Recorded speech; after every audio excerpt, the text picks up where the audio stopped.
Welcome to the Feeling Loudly podcast, a show about the power and magic of emotion, explored through the lens of astrology, divination, and art. I'm your host, Jana. I'm an astrologer, a tarot reader, Akashic Records reader, poet, and witch, and I'm here to help you feel your feels. Hi, sweet loves. Welcome to our second episode of Friday Feels, or I guess our second iteration. We're on like episode 4 of, is it episode 4? I guess this is episode 4 of season 5, we're calling it, and that's wild.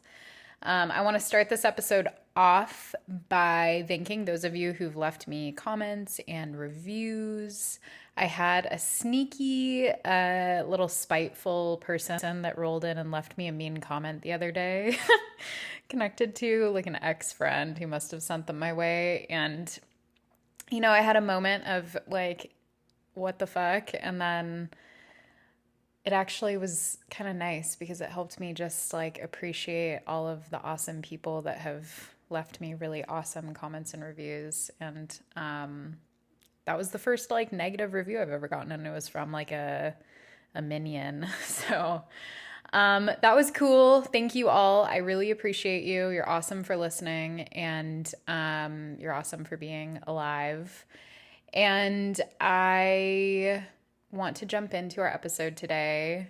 If you are interested in supporting this podcast, I'm trying to get better at mentioning this up front. You can become a patron. That's the best way besides booking readings with me. You can also send in support via tips through my Linktree. But Patreon is the best way, and you can become a subscriber for as little as $6 a month and access a whole bunch of really cool perks like discounts on live readings with me, monthly pick-a-card readings, and monthly prediction readings where I look at each zodiac season, and those include little pick-a-cards as well for more personalized predictions for the month ahead, as well as a whole bunch of other stuff like my private Patreon podcast, which I just relaunched, called Four of Wands, and it's accessible on Spotify only and on Patreon. So a whole bunch of stuff, and that's just for like $6 a month. So it's kind of a wildly like low priced deal for the perks that you get, and you help me support this work as a solo creator. And you can also access private channels in my Discord, my Feeling Loudly Discord, which is available to the public. So if you want to join my Discord, it's pretty fun. It's a cute little place on the internet, and the link is also down below in the show notes for today. Okay, let's dive into this episode. So Friday Feels, as a reminder, I'm exploring one emotion or kind of like felt experience using the Reclaim Oracle deck by Little Darkness. And I love this deck so much and highly recommend it, and highly recommend the Lillifer Tarot, which accompanies it, and which I'm going to be using together on these episodes because they're just really beautiful together. So today's emotion or feeling, or whatever you want to call it, is trust. And this is kind of like a hot button feel for me. So we're going in really just quite deep from the get-go with lust and now trust, which rhyme, and that's fun. And I want to start again by reading the guidebook description to you, which is very poetic and beautiful. So trust. Trust is a warm presence, a knowing within. I cannot explain how I know what to do, how I know where to go. And I cannot tell you how I see with eyes closed, beyond the shadows and the tombs of past experience. Trust is choosing love. It's growing a garden of faithful flowers. From each flower grows a new love, and from this love grows a whole world for me and you.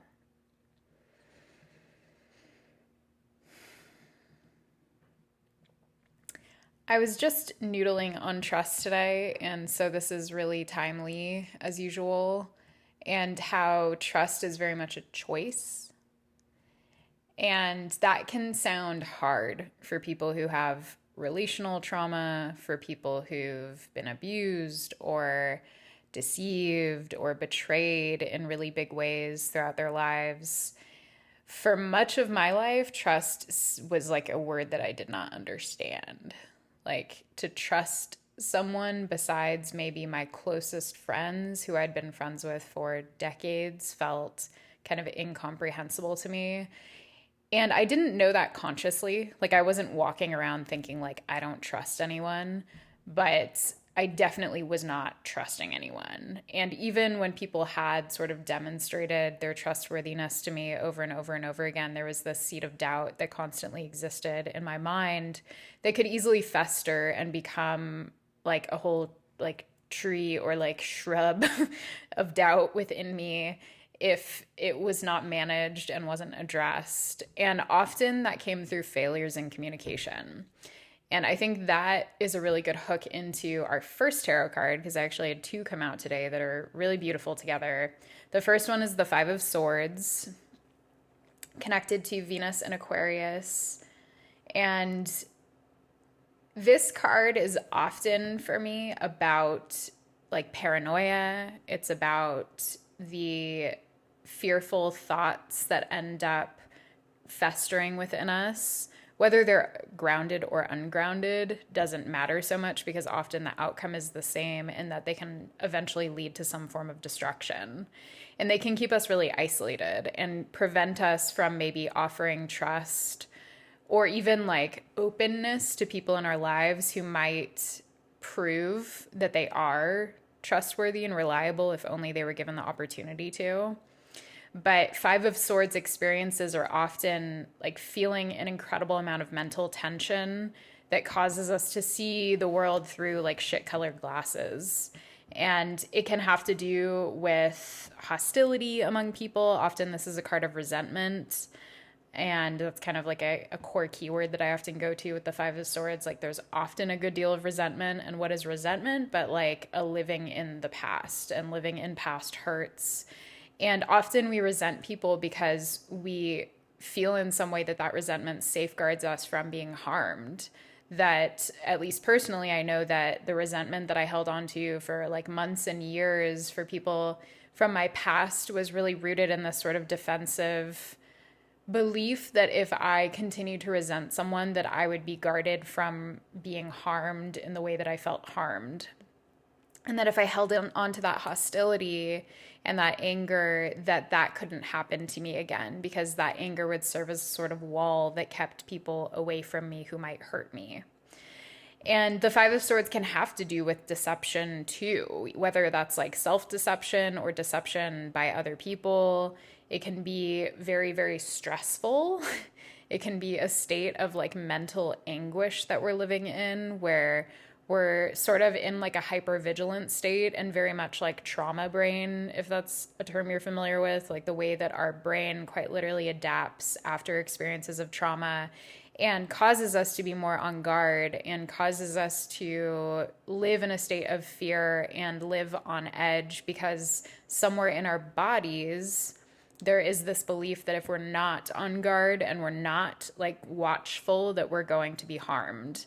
And there's a part of us that believes we're going to like lose our lives, right? Like that's the sort of ultimate fear is like this feels like it's life or death.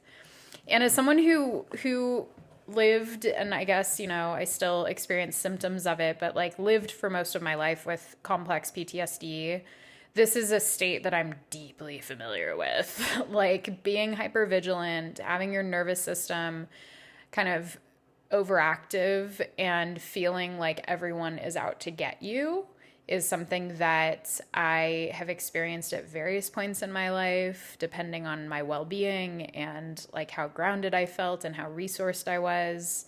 And during phases when I've been under-resourced or, you know, facing various challenges like systemic and personal, that hypervigilance has kicked up and it's been harder to trust people and harder to feel at ease and feel receptive to love and to care.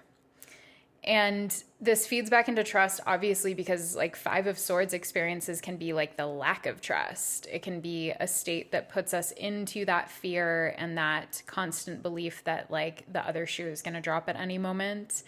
And that can become at times a self-perpetuating kind of cycle where we expect people to betray us, we expect people to deceive us, we expect people to disappoint us even. And then we kind of live in this state of hypervigilance and push people away in the process. And that's a super painful cycle to be caught in, and really discouraging. And it can often lead to self-harm in various ways, and it can lead to isolation. And there's so many triggers that can send you back into that state, and it can be hard to retrieve yourself if you don't have support from other people who you actually trust and who are actually trustworthy. And so what I'm speaking to here is kind of a form of self-sabotage. And I think it's tricky because these responses that our brains go through and that our bodies go through are in some ways very intelligent. Like, it makes sense that we would respond that way after trauma. It makes sense that we would respond that way after like interpersonal challenges that show us time and time again that it doesn't feel at least safe to trust people. Even if it is, it doesn't feel safe to trust people. And that is an intelligent response when you've been continually let down, disappointed, betrayed, abused, harmed, etc. And it can keep us stuck in that sort of like expecting the worst and even like self-selecting for the worst. And I can personally testify to that because I, for a long time was in a cycle of abusive relationships and relationships with like both platonic and romantic that were not actually safe for me, but that lack of safety felt more comfortable to my nervous system because I had adapted to that state of anxiety and hypervigilance. And so there was something within me that felt comfortable with that. And I, just over the past couple years really have learned how to feel safe in my own body, and in that process have also learned what it's like to feel safe in my body around people who are safe, and how to identify a feeling of lack of safety when it's coming from someone else. And listening to that and honoring that, oh my God, is like a life-changing experience. And it's not something that we often get to experience, especially if we're, living in bodies that are oppressed, and especially living under systemic oppression, where a feeling of felt safety is not often realistic and can be very hard to come by. And so it's like very complicated, right? Because we are often told to trust. Like, I once was told, like, why not just try trusting? And that was in the thick of like very intense PTSD symptoms for me. And it kind of felt like a slap in the face for someone to tell me to like just try to trust someone. And that someone later ended up being an abuser. So it wasn't a good idea to trust them at all. And I, in retrospect, was actually responding in a very reasonable way given what I was sensing from that person and what I was experiencing from them. But it's difficult because often we want to trust, but everything within us is telling us that it's not safe. Our experience tells us it's not safe. Our bodies and the way our bodies respond are telling us it's unsafe. And it's easy to pull out all of these negative examples of relational disappointments and disappointments in like spirit, right? Because trust isn't just about our human relationships. It's also about our relationships to the unseen. And that's something that's been evolving for me too over the years, is like, how much can I trust my guides? How much can I trust the universe and goddess to take care of me when things feel like they're really going to shit and when it feels like everything is fucked up? And often I'll have these experiences where I'll feel like there's a cosmic joke that's being played on me because I'll consult my guides and I'll get an answer and I'll get guidance, and then it'll lead me down a path that was really like heartbreaking. And yet, I continue to actively trust and choose to trust my guides. And I've found that often it's in the experiences where I'm not really trusting them that I end up experiencing some kind of heartache or what feels like the cosmic joke thing, where it's like, you led me down this path and that really fucking sucked. Like, why did you do that? And sometimes I think it's because I wasn't totally trusting them. And maybe I wasn't totally trusting myself. Maybe I knew that that wasn't actually the right path for me to take. Or maybe something within me knew that I had to go through that experience and I was the one who propelled me there. I don't know. Does anyone know? Leave a comment. These are just like things that for me, even as someone who is deeply in touch with my intuition and with my guides, I still chew on and like noodle on a lot because it's not cut and dry. Like, we often have experiences of heartache and often our intuition leads us into them because we're not meant to have these like ooey gooey, gushy, delicious, perfectly delightful lives, because that doesn't really lead to that much growth. It can, for sure. Experiences of joy can lead to incredible growth and all of that. But we also have to experience friction in order to experience change. And it's kind of like a square or an opposition in astrology versus like a trine or a sextile. Like a square and opposition is tension, and that tension creates change. It's like the spark that lights the match that creates the fire.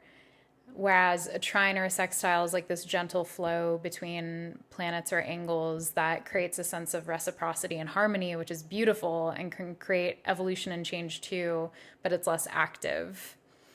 And so I'm kind of getting off track here, but I guess I share all of this to say that like when it comes to trust, the breakdowns that we experience and the disappointments we experience can be actually like the repair and the recovery can lead us into deeper trust and deeper alignment within ourselves. And the breakdowns at times are absolutely necessary and remove people and things and stuff from our lives that was not meant to be there. And sometimes we don't understand the why. Often we don't understand the why. We don't understand why things happen the way they do and why we have to experience pain and loss and heartbreak and all of this stuff.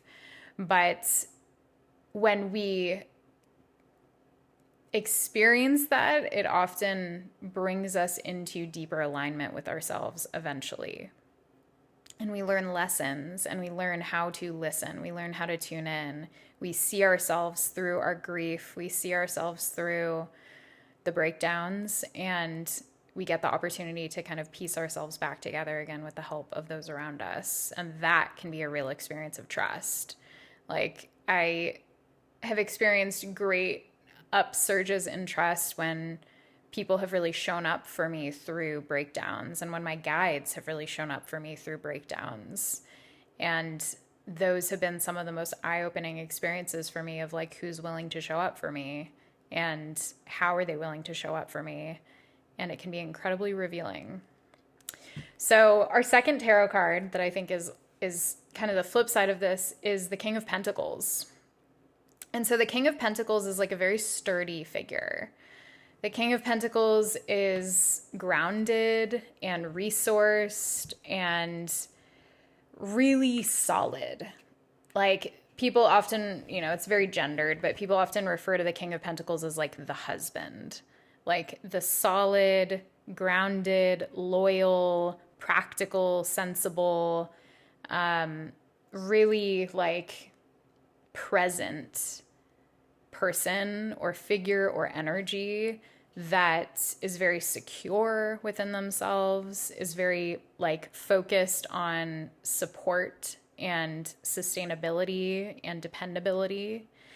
And this is a vibe that I fucking love. Like, I love King of Pentacles and think King of Pentacles can be like very sensuous and stable and confident and attuned to kind of the beauty of the material and the magic of the material.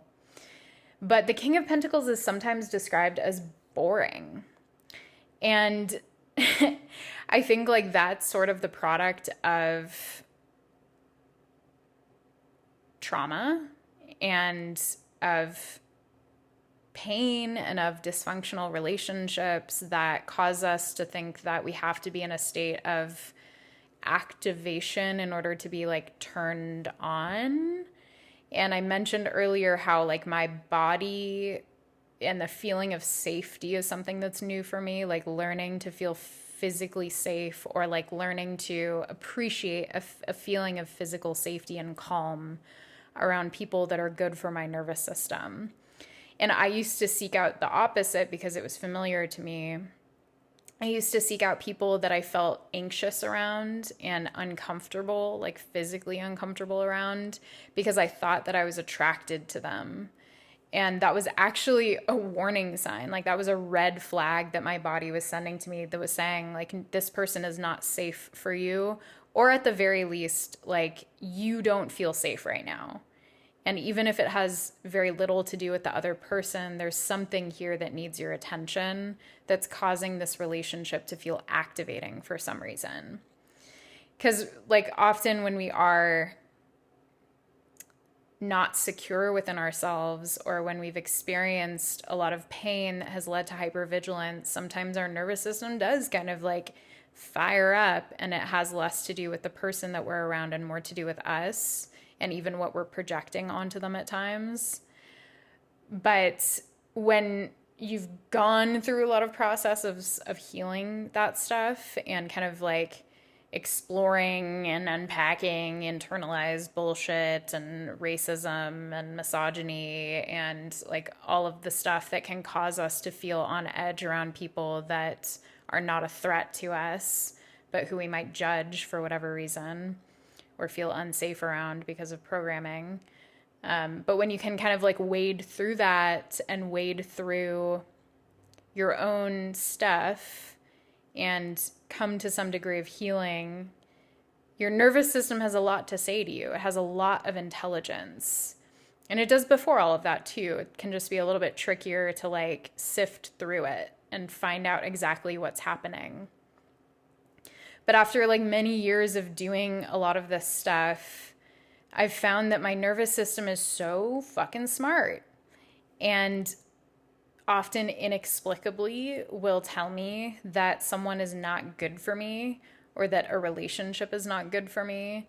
And often the reverse, like I'll be around a King of Pentacles type, like grounded, stable, calm, patient, and I'll feel really at ease. And then that feeling of ease ends up making me feel connected and attracted to that person now. Whereas before, again, it would be like wave you off because this isn't radically destabilizing for me, and so I don't think that I'm attracted to you, whether that's like sexual or platonic or whatever. And so I think like we're getting this really beautiful contrast here. The Five of Swords experience, very mental, very much in the head, very fearful, versus the King of Pentacles, very in the body, very attuned to the wisdom of the body and what the body is telling you about who you can trust and what you can trust. Because we're also speaking more broadly to trust as an experience of trusting oneself, and trusting the messages that we receive, and trusting the intuition, and trusting our guides, and just trusting, period. Like trusting that things will be okay. And that often has a lot to do with the body, again, coming into the felt experience, exploring the sensations that are coming up within your body, listening to what a no and what a yes feels like and what a maybe feels like within the body, and seeing the body itself as an oracle and a guide. The body is sort of like the ultimate divination tool. Like, we really don't need the tarot per se. We really don't need like pendulums and like fire scrying and cards and like all of this stuff to receive intuitive wisdom and to receive answers. They sure help, and they make it a lot easier and add and really like augment the intuitive experience in beautiful ways that helps us grab onto language and imagery and symbolism that expands upon the messages. But as a psychic and as a reader, for me, my body is my ultimate guide. And I will sit with a card, but the experience of it is channeled through the body. And that's how my intuition works. I am a Taurus. And so, like, my sensual experience is very important to me intuitively. And my bodily experience is very important to me intuitively. And that's not going to be true to the same degree for everyone, but I think it's true to some degree for everyone. And it's something that we can really deepen into and expand into the more that we can get present with the body, and the more we can kind of deepen into trust of the body's signals. And I don't know, I'm feeling like drawn to, I guess, talk a little bit more about nervous system healing. I'm not an expert on this by any stretch of the imagination, but I am someone who's done it a lot myself and who has worked with this for a very long time. And a lot of it is like just stopping doing things as opposed to like adding new shit to our lives. Like, for example, I had to reduce my caffeine intake. I had to like have it. And I did that because I was feeling so on edge each day, and then I couldn't make intuitive decisions because everything felt scary. Like, my whole body felt like hyperactive, and so I could not settle into myself and connect to my intuition because I was so on edge that I couldn't discern what was making me on edge. Similarly, before I explored and like did a lot of deconditioning and decolonizing work, I felt on edge a lot of the time because I was housing deeply toxic beliefs that I had not yet examined. And so I felt on edge around a lot of people who didn't look like me, and a lot of people who had different beliefs than me and had different lives than me. And so I had to work on uprooting a lot of those beliefs. And that's an ongoing process that doesn't stop because we're deeply conditioned by the society that we grow up in. And so we have to continually expose ourselves to new information and to new people and to new experiences, and to get really honest with ourselves about how we're responding and maybe why we're responding that way and what the belief is beneath that. And when that stuff doesn't get examined, it can lead to a lot of activation that leads to destructive choices and to hateful choices. And it's something that also causes us to suffer, right? Like, white supremacy causes everyone to suffer, including white people. But white people especially are often the people who go their whole lives without examining those beliefs, and it sort of festers within the self. And then you might feel fear around someone who's not a threat to you, and you might respond from that place of fear and create a cycle of harm, or like feed into a cycle of harm. And that's the sort of Five of Swords experience, this sort of self-perpetuating,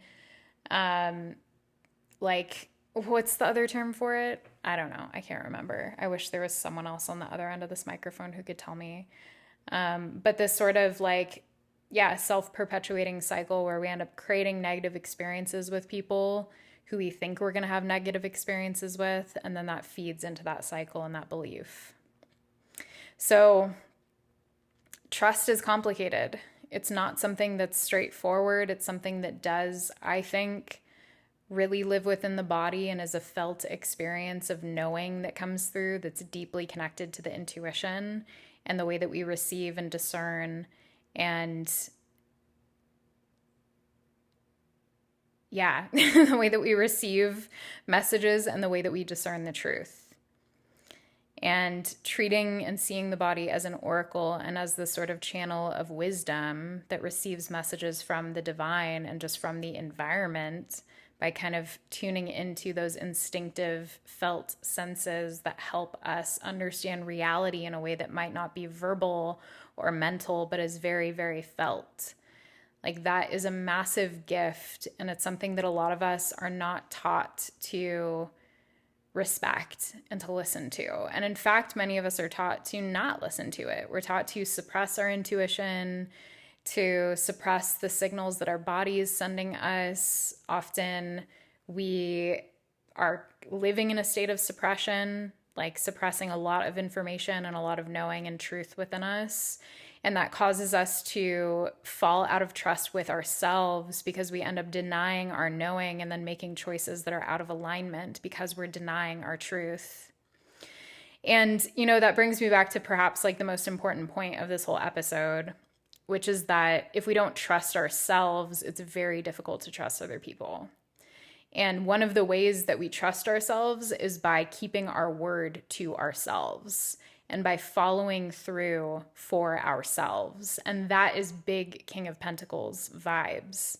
Like keeping your word to yourself, making small promises and fulfilling them is a very slow and steady way to build inner trust. Like day by day, tiny, tiny little commitments that you make to yourself. Like, I'm going to brush my teeth, or I'm going to go to bed at this hour, or I'm going to make this meal today, or I'm going to like shut off my phone or shut off the TV. And these sort of like self-caring acts, keeping those promises is how we build trust. And similarly, in human relationships, follow through and consistency and dependability are the ways that we build trust with one another. We often think it's like this huge radical, like, and then I trusted them and it's black and white. Like I didn't trust them and now I trust them. But more often, it's this really slow and steady process of gradually building trust by seeing the proof. It's not about the words that are coming out of someone's mouth. It's about what they do. It's about their behavior. It's about what they show you over time. And sometimes we feel bad and we like bag on ourselves because we don't trust someone, as if it's this binary black and white thing. But like trust is a spectrum, just like most things. And so the more we can accept that we're on a journey toward trust with someone, and that we're on a journey toward trust with ourselves, and on a journey toward trust with our guides and with life itself, the more we can sort of relax that instinct that says, like, if I don't 100% trust myself or this person or those guides or that, then like something is wrong here. And it's either me or it's them. like if I don't trust them, then I'm fucked up. Or if I don't trust them, then they're fucked up. Like that sort of black and white thinking can create a lot of unnecessary suffering in connections of all kinds, because we believe that someone is doing something wrong if trust is not perfect. And so, yeah. Anyway, let's go into our song of the day. Okay, our song of the day is You and Me by Alt J. I love this song so much, and I also love this music video because it's a bunch of cute skaters, and I have a thing for skaters. Okay, so the lyrics are appropriately kind of confusing because it's Alt J and they're usually kind of like obscure. But there's a refrain in the song that just says, "It's just you and me now." And the intro is cute. It's like, summer holiday, having fun, Happiness, I'm not going to sing it. Happiness is between two buns, feeling funky on a rolling boil, smiles bend over, can't control how I feel. It's just you and me now. And it's kind of describing this like summer day, and it just feels kind of sweet and uplifting and free. And it's got me thinking about how trust is a very freeing experience, and it obviously creates intimacy and helps foster intimacy. And this feeling of presence that I get from this song, like trust is something that allows us to be present. And trust is something that allows us to sort of like relax into a relationship. And in that relaxation, we can often access parts of ourselves that we might not otherwise share and that we might not otherwise feel comfortable sharing.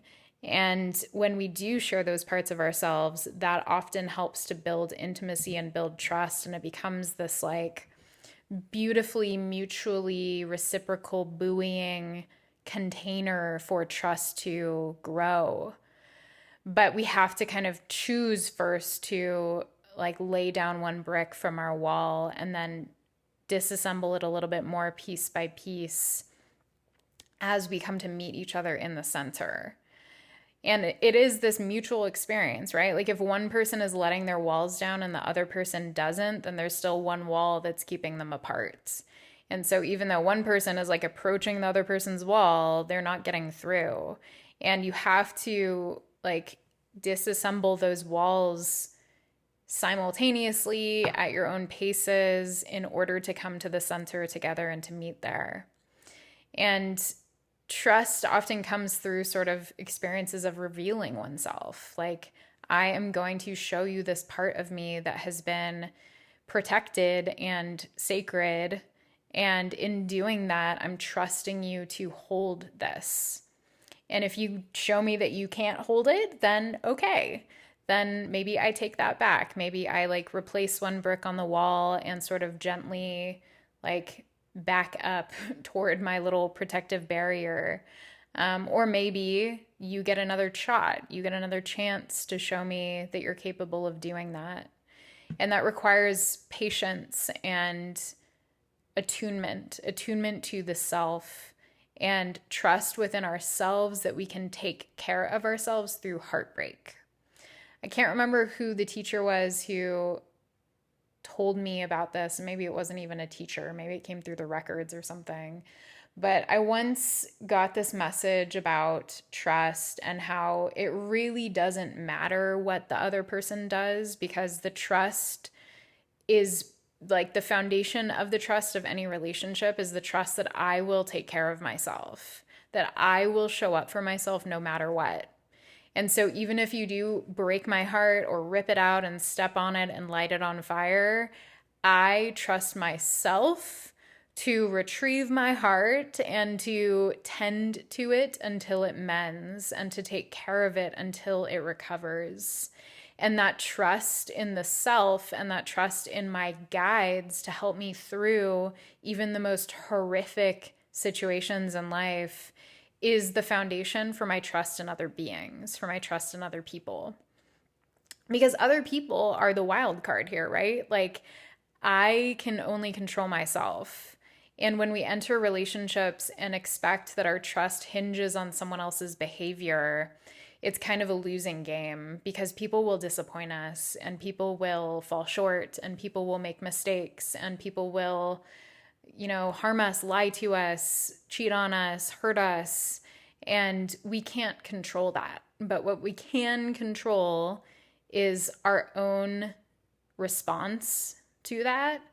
And we can also control our devotion to the practices and to the spirits that help sustain us. Like, I can trust that I'm going to get up tomorrow and I'm going to refill the water on my altar. And I'm going to say a prayer of gratitude to my guides. And I'm going to make an offering. And that has become this buoying force in my life that even when other stuff is going to shit, I can trust myself to do that. And that's been revolutionary for me as someone who couldn't keep a routine previously in life, being able to like count on that and count on that within myself, and to allow my guides and my ancestors to count on me refilling their water and tending to them, even when I'm depressed, even when I'm going through hell. And sure, maybe I'll miss a day here and there, but like by and large, I'm almost every single day of my life engaging in that single action, which has helped cultivate trust between me and my guides and between me and myself. And when I've gone through really shitty periods of life, that single action has been incredibly sustaining and has been this sort of like rhythm and this beat of trust that has truly kept me alive. And so there's something really, I think, deeply connective between trust and consistency and trust and ritual. And even to bring it back to magic, like today I petitioned Venus for financial support, and I had to like switch into a mindset of trusting. I was not trusting. I was like, I'm going to do this and it's not going to do anything. And guess what? Like it wouldn't have fucking done shit if I had like petitioned from that state of mind. But when I switched into a sort of like radical trust, a couple hours later, I had someone reach out and ask if they could pay me to like offer consulting for their spiritual business and to help them like build up their online presence.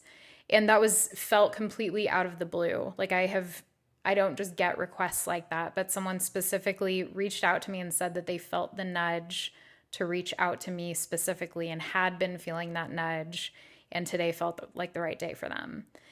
And so like each time I make these petitions of deities and the spirits that I work with, if I'm not in a place of trust, it's not going anywhere. And trust is foundational to our magic and to our power and our gifts. And so I think I want to end there because I just heard it start maybe hailing outside, and I want to listen to that, and I don't want you to hear that. And I went a little bit long tonight, but a lot of stuff here, a lot of stuff. And as usual, I'll link the song below as well as our season 5 playlist, which you can go follow if you want to listen to the songs from this season and from the podcast.